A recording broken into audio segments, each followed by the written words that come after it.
Coaches Take on Work is a community of coaches sharing our perspectives on work today. Come for the spicy takes and stay for the quick tools and tips. Find everything from best practices in management and leadership to our thoughts on trending topics in work and some fun things you may not be expecting. Doing anything fun for Halloween? I am getting, well, not on actual Halloween, but this weekend, yes, I'm getting dressed up in costume. It's my favorite holiday. Ooh. I'm just gonna have some friends over and then we're gonna go bar hopping. What costume? I'm gonna be Wednesday Addams this year. Yes, I have to see that. That's awesome. The very specific, if you've seen the new Wednesday series on Netflix, Mm-hmm. the very first scene with the piranhas, have you seen this? Oh, yes. That's the scene I'm being for. Oh, that's I amazing. have these little plastic piranhas that light up in water. Oh, you have the whole...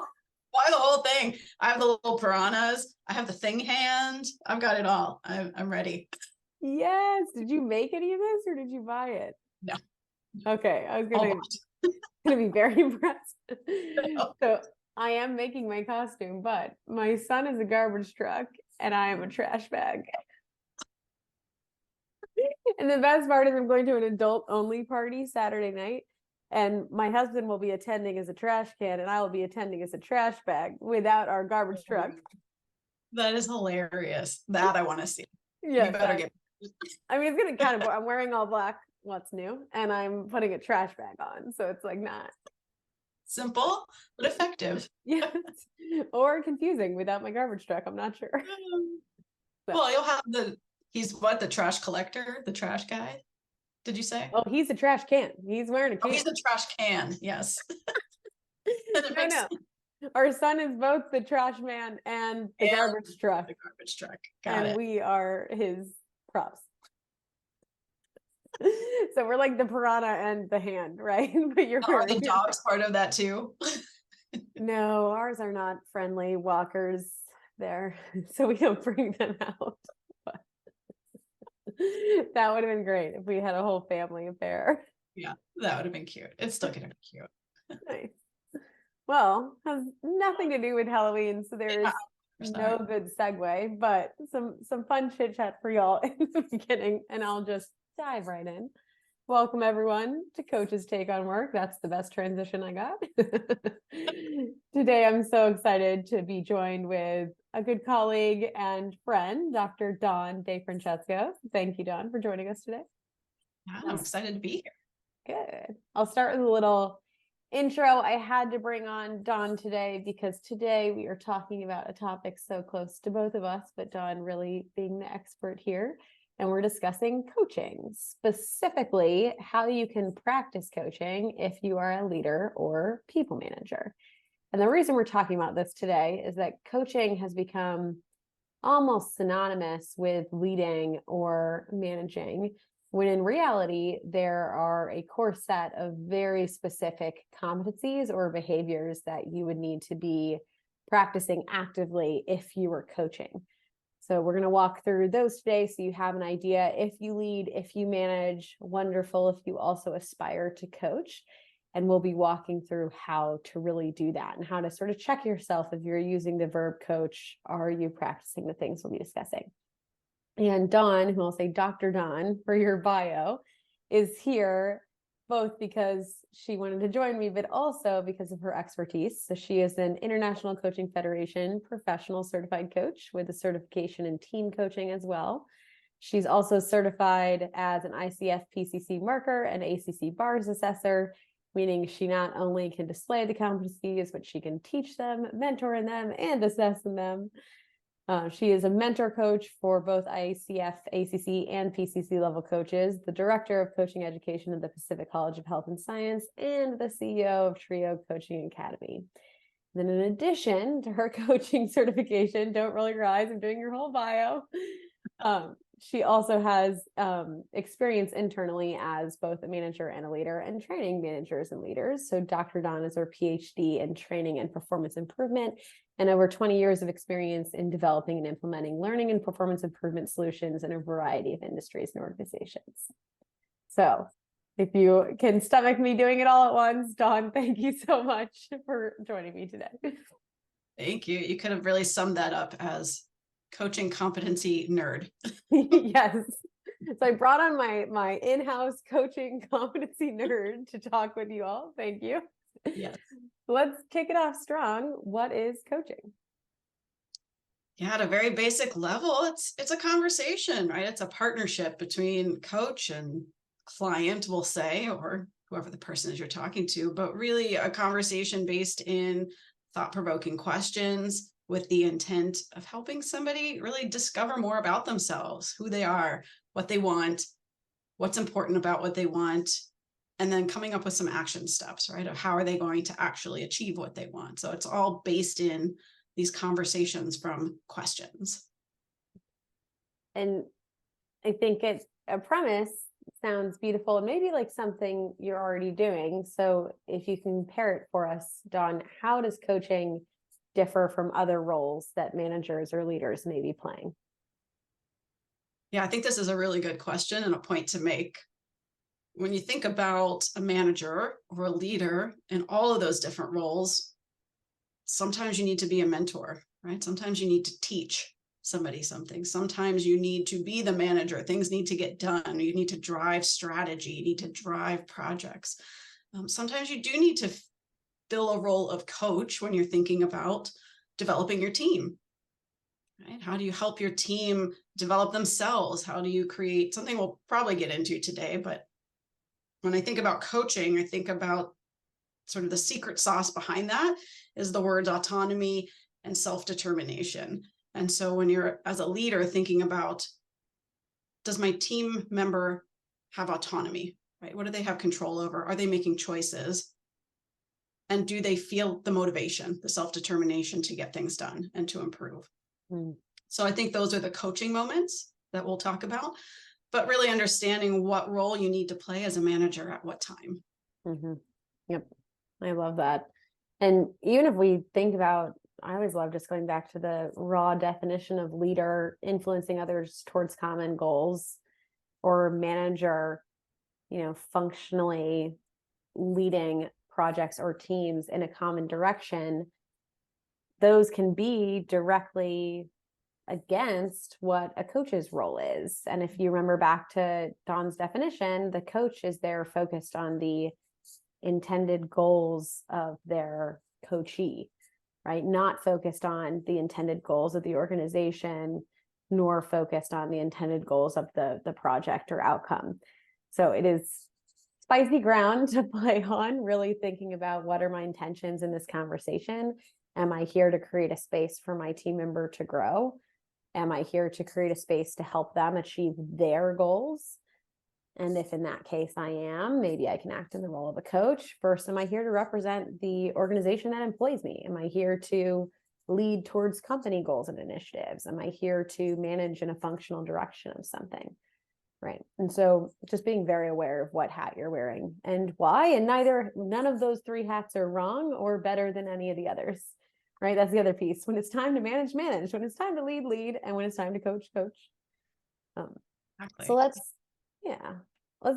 define coaching more specifically, because I mentioned in the beginning, there are a core set of competencies.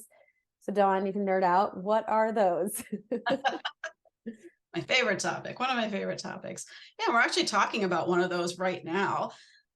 So when we're talking about core competencies, there are actually a set of 8 core competencies that were developed from the International Coaching Federation. And so any coach who has a credential through ICF adheres to these competencies, one of which is knowing your coach, knowing your role as coach, right? Not stepping into these other roles of mentor, teacher, consultant. And so that's again where, as a manager, leader, knowing you are going to be stepping into those roles, right? That's a differentiator between a pure coach, someone who is a coach, and a manager who is doing coaching at certain times. So other competencies we see are cultivating trust and safety. Right? We hear a lot on the manager team side of psychological safety. It's really the same thing. are you creating a space of trust and safety for your team so that they can have conversations with you, so that they can be open and honest about what they need to be successful, right? Listening actively is a competency. What level are you listening? Are you listening to respond? Or are you listening to understand? Right? Are you coming from a place of curiosity? That's where coaches come from, right? We always say that. What is your intent in the conversation that you're having? And then through that, what are the questions that you're asking? Are they yes or no questions? Are they leading questions to get the person to where you think that you want them to go? Or are they purely open, powerful questions that evoke awareness? Like we talk about through coaching a lot, evoking awareness means any number of things, but really helping somebody come up with their own path, their own thoughts. Right? And then we also have facilitating growth as a competency. And so if I'm a manager, I may have an idea of what my team members' goals should be. But as a coach, that is not my responsibility nor my role. It's helping that person figure out what goals do they want. How are they going to achieve it? What's within their control? All of the things that's on them, and allowing them to kind of have that trial and error of what's actually going to work, what's achievable, even providing a safe space for, we'll say failure. I don't like that word, but trying things, learning opportunities, trying new things. Poor coach. Say failure. I don't like that word. Coaching is often seen as very positive, future and progressive thinking, right? Which is why you just heard Dawn say she doesn't like the word failure. Well, most of us sort of company leaders, entrepreneurs are very comfortable and used to the word failure. A coach is thinking about the future and opportunity. And so anyway, sorry, I had to jump in there. No, it's a good point. Yeah. And I will link the core competencies afterwards for everyone as well. But I think the first sort of internal audit you can do if you're wondering, how can I start practicing coaching more actively as a manager or a leader, is to look at those individual competencies and have the self-awareness to say, what are the things I do to practice these? What are the actions that I'm taking actively that I'm thinking about front of mind to actually practice creating trust and safety with my team, listening, evoking awareness, right? And so moving through recognizing when I'm in a coach role versus other roles. And so I love starting with those, even though they're just rudimentary definitions, because you can start to apply it. But we'll also add, John and I especially go through as coaches how well we're practicing and what we understand to be the defined meanings of these competencies weekly. We were talking about a new competency and saying like, okay, how do you observe that competency? What does it actually look like to practice it? I just learned this new way of observing it. Like, oh, interesting. I thought it was this way. And, Don is the expert. Be like, no, you're wrong. It's that way. Right. But we'll do that sort of back and forth. And coaches, good coaches, are doing that constantly. You are reviewing recorded calls of yourself. You're having a mentor coach, friend, more experienced coach than you. I'm pointing at Don. Give you feedback, critiques, criticisms, pretty rough criticisms. And Don, maybe you could talk just quickly, because you assess coaches. What does that process look like? Again, it's kind of like if I were a manager of coaches, right? This is how I'm going to think about it. And I want to provide feedback to them on how they're doing in their coaching conversations. And it's listening for the questions that they ask. What is the intended outcome of the question? Sometimes you can tell, but also finding out from them, what is it that you think you did well in that conversation? Because that's what I want to know first. What is the perspective of the coach that I'm actually mentoring or talking to? And then I want to ask, well, what might have been even better if, right? And get that perspective before I even provide any feedback at all. And so I think that's also something that could go across the lines to management and leadership, is asking those questions, finding out what someone thinks that they can do well or are doing well. Where do they think the gap is? Are you in alignment on that? And then being able to provide feedback of, okay, well, here is what I saw. Let's have a conversation about that. Here's what I heard. Yep. And I wanted you to share briefly, like that level of intensity is what's required of certified coaches. So if you are a manager or leader and you're looking to practice coaching, know that that's the level of intensity that we as certified coaches are applying to our art. And we would love for you to be practicing it as well, but practice it with that level of accountability and self-awareness. Find someone else practicing, ideally a certified coach, who could hold you accountable to the competencies that you're practicing, who could have reflective conversations with you around what you think has worked, what could be even better at. It's not a science, it's an art. Continuous, constant improvement. You can always practice each better, which is sort of a hard pill to swallow. You never become. I have not said once that Dawn is an expert in coaching, but I have said that she is an expert in coaching competencies, right? Coaching competency nerd. I don't personally believe any of us are expert coaches. We're certified, right? The rest. The competencies and the ethics, at least through ICF, is ongoing inner work as a coach. Constantly learning from others, whether it's formal learning, informal learning, and improving your skills. So that's part of being a coach, not just doing coaching. So you touched on this earlier with autonomy, but what are the moments when a leader or a manager can and should be in the coach position? I think there's a lot of things to consider here. I'll use an example here. A lot of the coaching conversations I have with leaders, there's a frustration behind it of, I wish my team would be more proactive. I wish they would show more initiative. I wish. And I always come back and I say, well, what are you doing to support that? If someone's coming to you with a problem or a concern, are you solving it? Or are you partnering? And so as a manager or leader, that's what I think you should be thinking about is this a moment where I need to solve a problem? Or is this a moment where I have the time, there's not a high risk, I have the ability to help this person develop so that they can do the things I'm wishing for them, right? Or that they want for themselves. It's like this cycle of, I'll call it like a codependent cycle between manager and team, right? It's like, oh, this thing is wrong. Here you go. I fixed it, thinking that I'm teaching you. And what does that teach? That just teaches them to keep coming back to you with their problems. And so going back and just pausing in the moment and saying, is this a moment where I can ask a question? What am I curious about? I think that's the biggest thing, is approaching with curiosity. What can I ask that's going to help this person feel like they have control over the situation? If they have control over the situation, that's something else to know. Who's actually responsible for the decision or the thing? But if it is within the person, just that idea of autonomy, building the confidence, building the idea that, okay, I as a team member actually can either make a decision or propose a solution, whatever needs to be done there. And then the motivation piece also, right? That self-determination part of, the more confidence I build, the more motivated I am to continue doing that. Love that. So when your team member has the autonomy, or should have the space and the autonomy within themselves to make whatever decision is in front of them, could be a good moment for you to coach.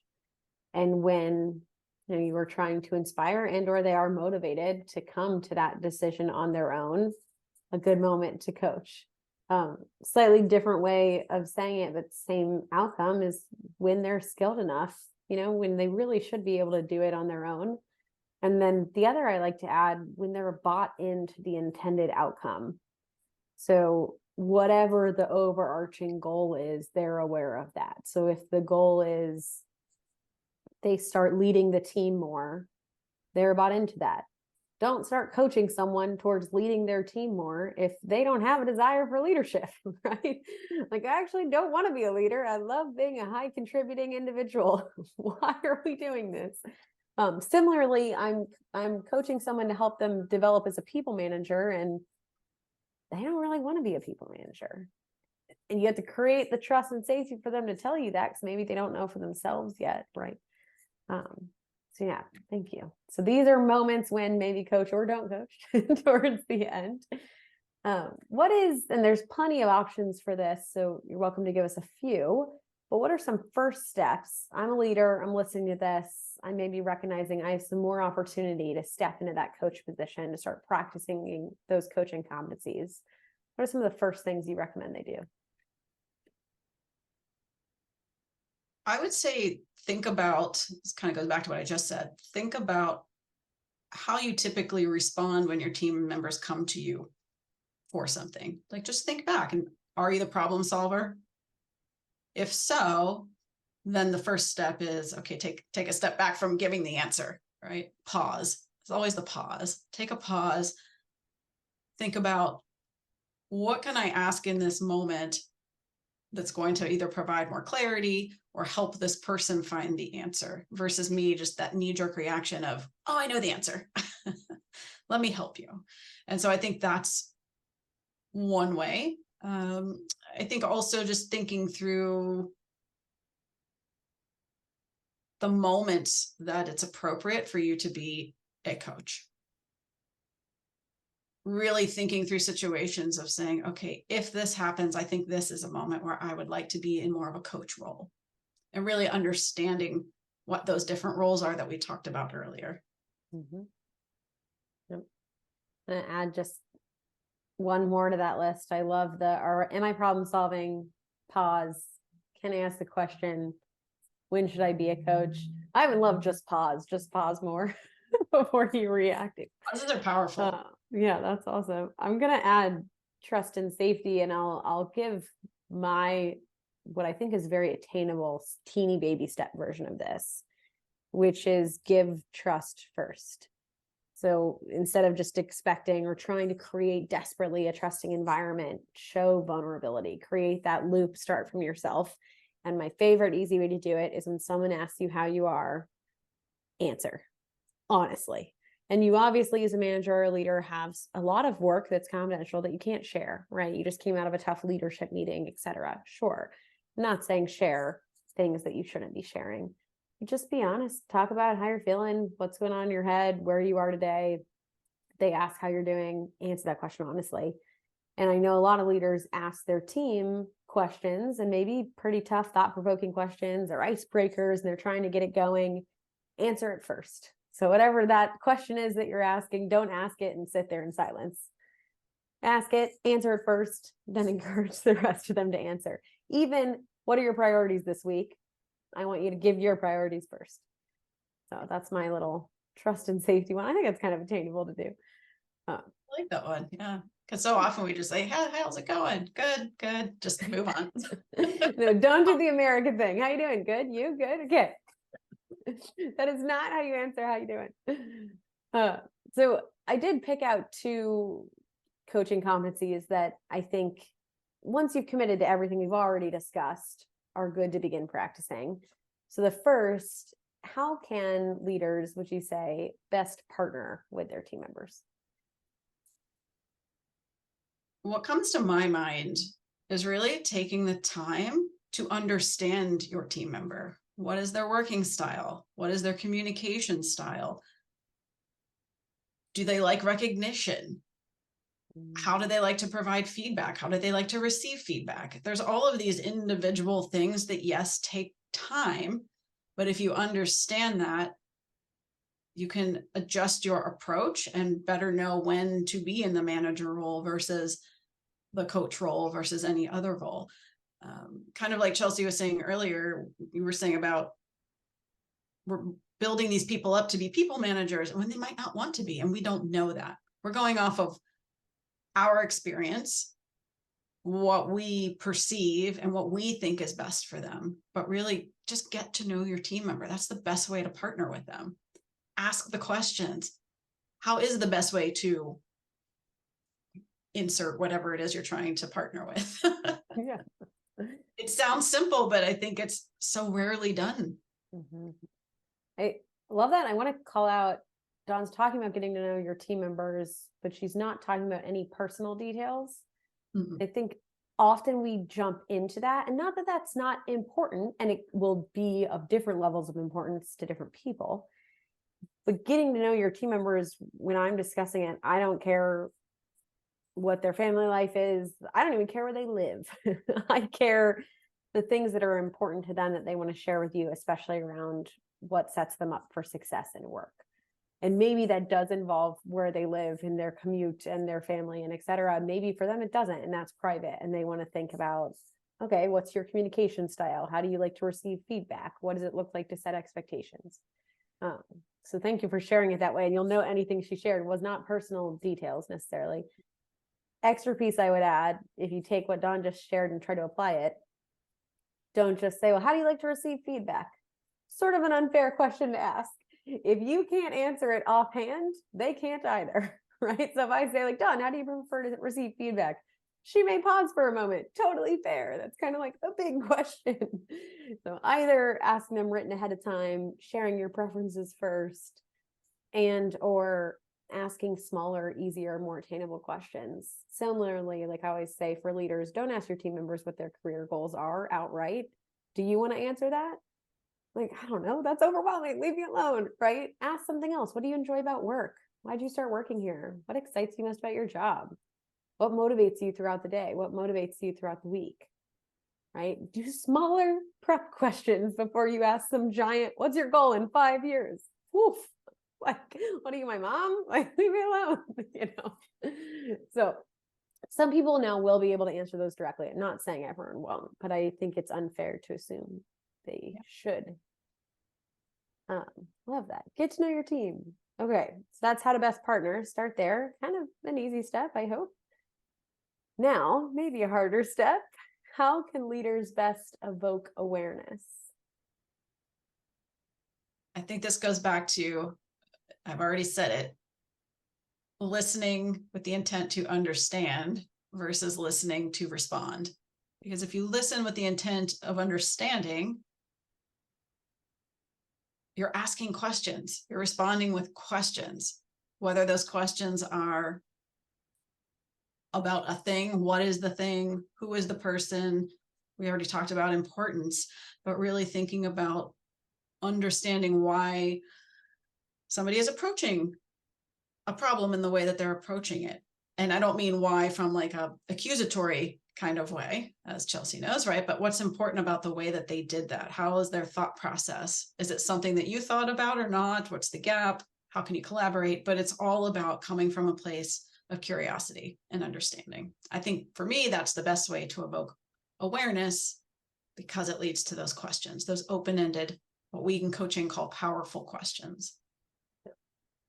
I love that. Listening, doing listening in the way Dawn's described it is asking questions. What are other ways? This is such a weird way to phrase it, but I'm going with it. Like, what are other ways coaches can do listening? Like, what are other action verbs they take? Because I can't see, we talk about this in coaching, assessing coaches. I can't see when you're listening, technically, right? Like, I'm not in your head. I don't know what you're hearing, but I can assess your listening skills. So what are other ways you do that? You do it if you can visually see somebody. You can do it through body language, tone of voice, listening for what's behind the words that somebody is saying, listening for maybe mismatching. Somebody might be saying one thing, but they're talking about how excited they are, but their tone is just really down, right? There's something not cohesive there. And so that, we talk about levels of listening, level 1, 2, 3, where your top level of listening, you're really catching what's not being said, whether that is a nonverbal cue or, like we said, a mismatch of body language to words. Mm-hmm. And you would assess that based on the question they ask after they've listened and or an observation they've shared. So you've given us questions. So if I'm listening for understanding, I could ask a question based on what I'm hearing. What would it look like if I present an observation based on what I'm hearing? Yeah, and before I answer that, just as you were talking, it got me thinking about, how do you know you're not listening at a high level? And that's when somebody is responding to you and you're not in the moment responding back, because you're already thinking about the next thing that you want to ask them or the next thing that you want to say. And it creates sort of a gap in that conversation of somebody just shared something maybe really important with you and you just flew right by it. You just either missed it or just didn't even acknowledge it because you were already thinking about the next thing. Right. So I didn't want to lose that thought. But an observation is very simply me saying, you know, Chelsea, as you were just talking right now, I noticed you kind of leaned back and not that you did this, but you Probably did. back and crossed your arms. And it felt to me a little bit like there was a challenge for you in that thought process. You know, can I check in with you on what was going on there? Like that would be an observation that I made, and I want to check in and see, am I even accurate? I don't want to assume. Right? And I think we do that a lot of times too, as managers and leaders, is we assume what we're seeing in somebody sitting back in a meeting, not verbally participating. We make an assumption that they're not engaged or that they don't have anything to contribute. Might not be the case. They might just be an introvert. They might need some time. They might need to think about it. And so it's kind of like that, making an observation, but checking in with someone on whether or not your observation is accurate. So to evoke awareness, start with listening for understanding. And if you are listening for understanding, when someone is speaking or when they're done speaking, hopefully, you're asking a question based on what you just heard. You're asking a question to better understand, to clarify, to go deeper into something you just heard. Or you're presenting something you just observed and asking about that. Right. In either way, you're asking a question, I guess. But in one way, you're presenting an observation and asking for their input on the observation. And in another way, you're just asking a question based on what you heard.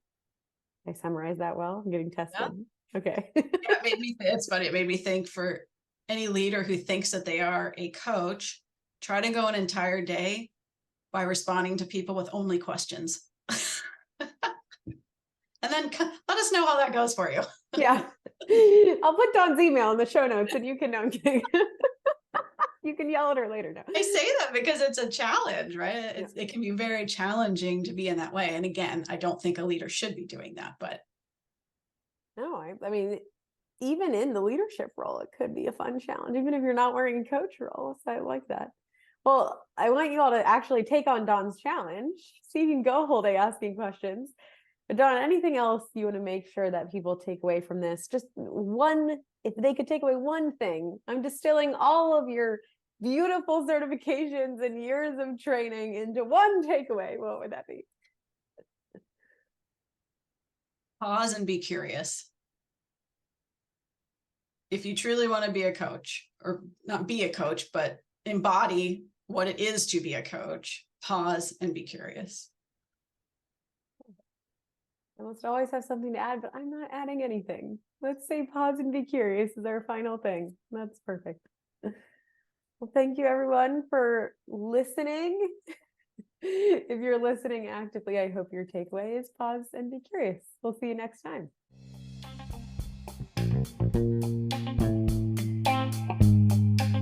If you enjoyed this episode, subscribe to Coaches Take on Work through your favorite streaming service so you don't miss a future episode. We are Coaches Take on Work. And for this episode's hot take, for any leader who thinks that they are a coach, try to go an entire day by responding to people with only questions.